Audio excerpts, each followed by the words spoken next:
O pão representa, de um lado, a sabedoria e a providência de Deus. E na sua criação, ele coloca essa dimensão do crescimento. E para crescer, todos os seres têm que ser alimentados. Então aí você vê a sabedoria de Deus. Então sejamos professores, padeiros, cozinheiras, cozinheiros, né? Seja qual for o nosso trabalho é para alimentar a vida humana.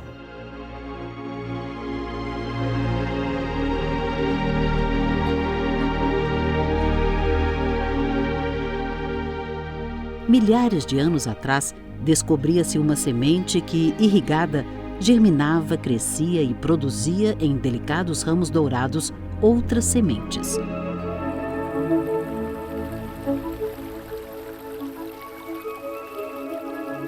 Destas, extraía-se o suficiente para a essência de um alimento que mudaria a história da humanidade.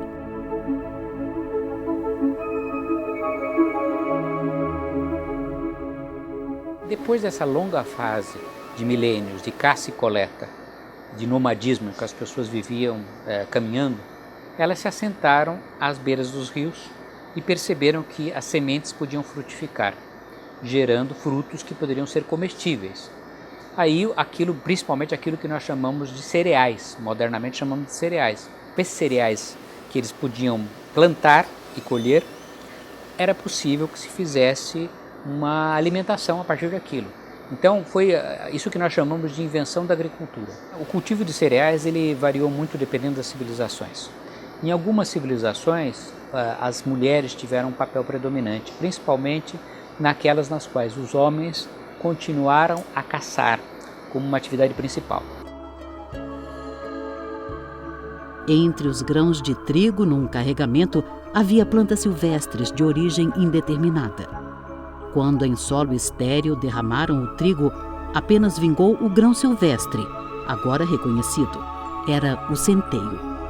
Embora rivais, nas culturas mais sagazes chamam-no de trigo negro. Os homens, primitivamente, eles caçavam e comiam. Perceberam que com a plantação você poderia alimentar os animais.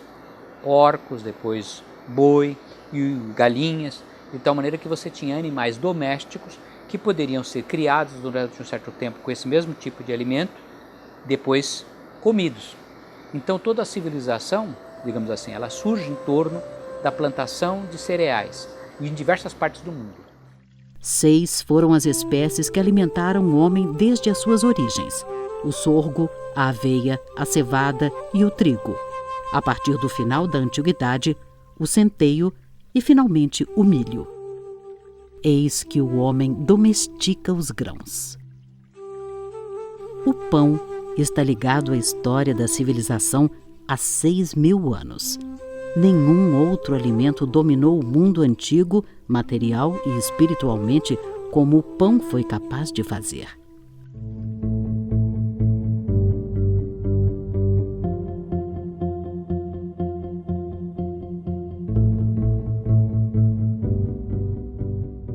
Então as civilizações elas surgiram em grande parte em torno do fato de que o homem, a partir de um determinado momento, começou a cultivar plantas em geral e cereais em particular.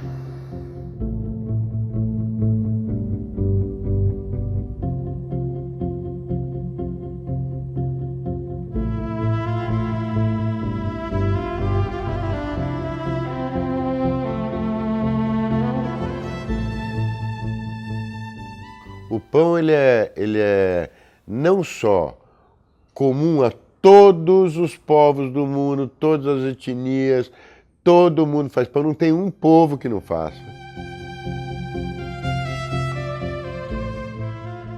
Este alimento começou literalmente pelas mãos do povo egípcio, cresceu com os judeus, tomou forma com os gregos. E entre os romanos foi um império conquistado e destruído.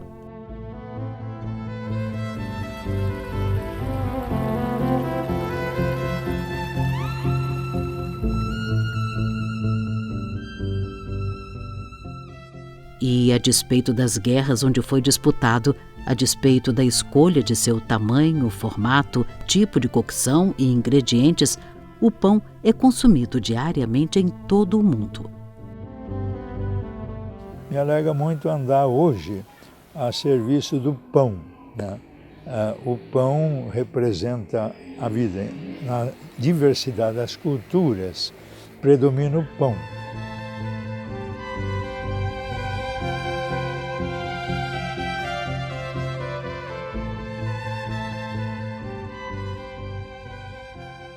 Mas ele também levanta problemas na Idade Média, problemas técnicos e sociais.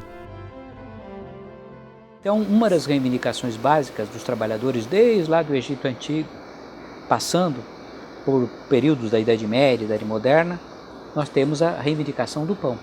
Um exemplo que se pode dar muito bom é o exemplo da Revolução Francesa, enquanto a Maria Antonieta, os camponeses tendo fome, os habitantes da cidade de Paris tendo fome, pediam pão e havia, portanto, as pessoas estavam passando fome, e a rainha, que vivia no luxo, no Fausto, disse: então, se não há pão, dê brioches, que é um tipo de pão mais caro.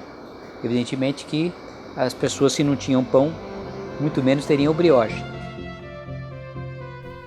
Se as disputas tivessem sido resolvidas, muitas preocupações seculares teriam sido evitadas. Em vez disso, sobressaía um dogma teológico, uma causa a mais: a natureza sagrada do pão. Eu acredito sim que o pão seja, além de ser um alimento universal, né, talvez o mais conhecido de todos, tenha toda essa simbologia sagrada, porque eu, quando criança, derrubava o pão a beijar o pão antes de qualquer coisa, né, porque é um alimento sagrado. E sua sacralidade não está só em ser um alimento universal. O pão carrega uma parte da história que relata sua importância em diversos níveis.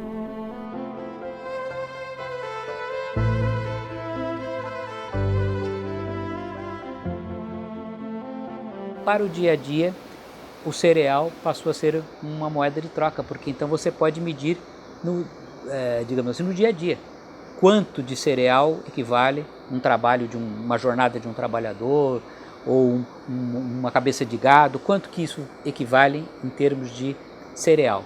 Então foi assim que os cereais nas diversas civilizações passaram a ser uma moeda de troca. O pão era alimento tão distinto e importante que os europeus já o manipulavam de forma a comê-lo também com os olhos.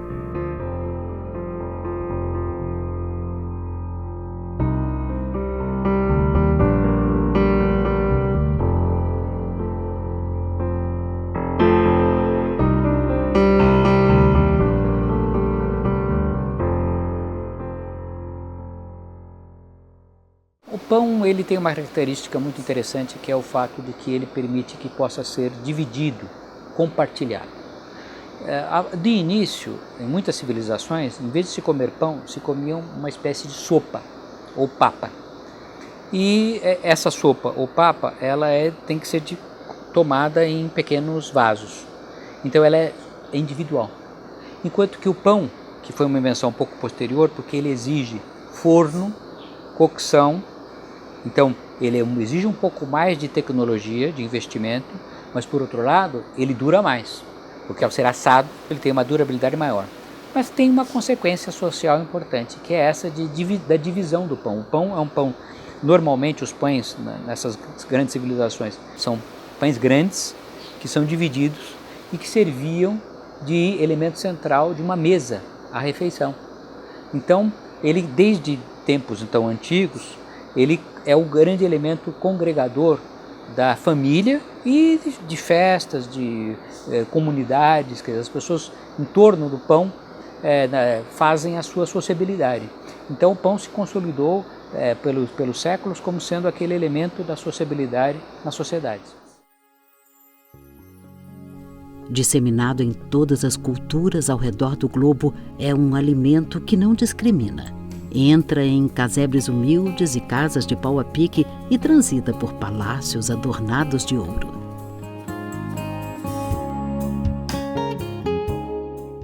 A Eucaristia, ela significa, vem do grego, ela significa dar graças, agradecer. Ela foi instituída na última ceia de Jesus, na Quinta-feira Santa, quando ele tomou o pão, deu graças e ele se entregou total e gratuitamente por amor à humanidade.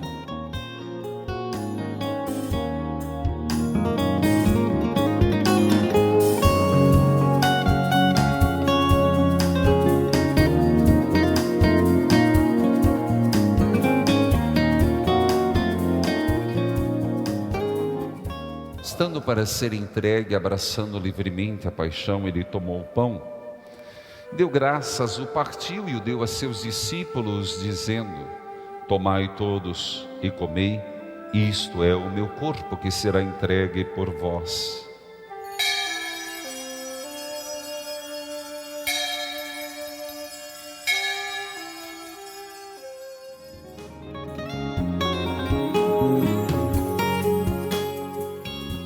Desde o início, digamos assim, da sua constituição como o alimento básico da sociedade, ele acabou sendo um símbolo da alimentação, da vida, da reprodução, de tal maneira que nós sempre podemos dizer que desde a antiguidade, passando depois pela Idade Média, chegando à modernidade, essa ideia do pão como do cotidiano.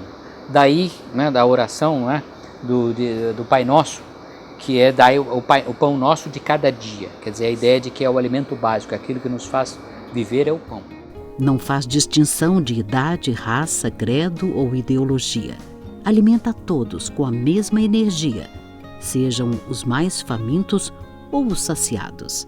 Por isso mesmo, não se ressentiu quando um andarilho consubstanciou todo o sentido do que até então já tinha sido feito com este alimento. E fez parte de uma das mais importantes refeições da humanidade. Podemos dizer também que foi na última ceia que Jesus deu poder aos seus apóstolos para perpetuarem este milagre, ao dizer: fazei isto em memória de mim. Hoje, do nascer ao pôr do sol, em todo lugar é celebrada a Eucaristia, através da transubstanciação, ou seja, da transformação da substância do pão e vinho em corpo e sangue.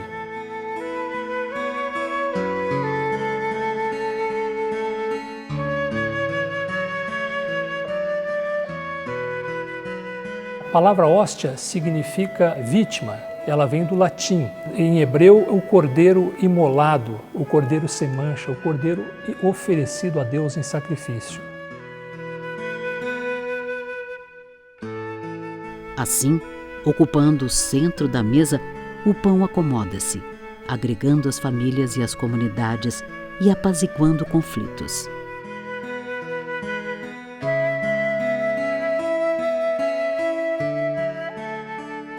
Primeiro, lançaram-me numa cova. Depois, cresci como caule, e daí transformei-me em espiga. Depois, cortaram-me. Depois, moeram-me. Cozeram-me num forno e depois comeram-me como pão. Conto escandinavo. E são quase as mesmas palavras usadas por um poeta medieval para falar de Cristo. Foi semeado, nasceu, floresceu, cresceu, foi ceifado, amarrado, levado para um terreno onde foi debulhado e moído, e depois de 3 dias foi saboreado pelos homens como pão da vida.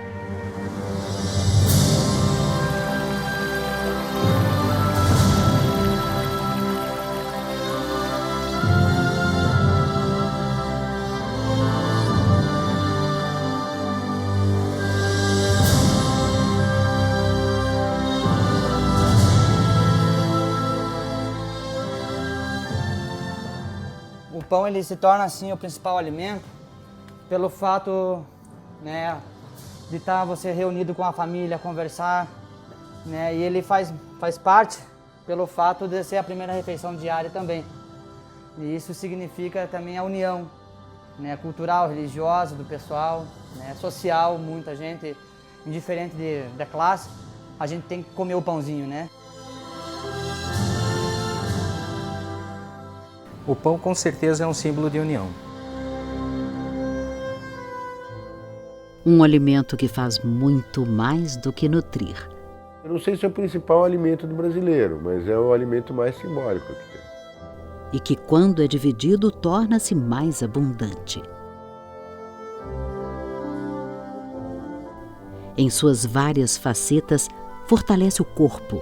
Em sua essência, fortalece a alma. Eu vejo muito o padre falar que o atleta ele precisa de toda uma preparação, né, para ter o seu corpo perfeito para uma Olimpíada, né? Nós precisamos sim também de uma alimentação para termos o nosso espírito em forma, para termos o nosso espírito em comunhão com Deus. Se fazendo presente há cerca de 6.000 anos, o pão tem um passado de perseverança, lutas, derrotas, glórias, fracassos. Mas, sobretudo, o pão é um guardião da história da humanidade, fiel escudeiro a serviço da fé. Carregando em seu semblante a cultura e a simbologia de um alimento humilde, mas que preserva todas as características necessárias para tornar um vencedor quem dele se alimenta. Por isso, não importa para o pão quanto sua receita seja manipulada ou modificada, ele continua pleno em seu poder de transformar.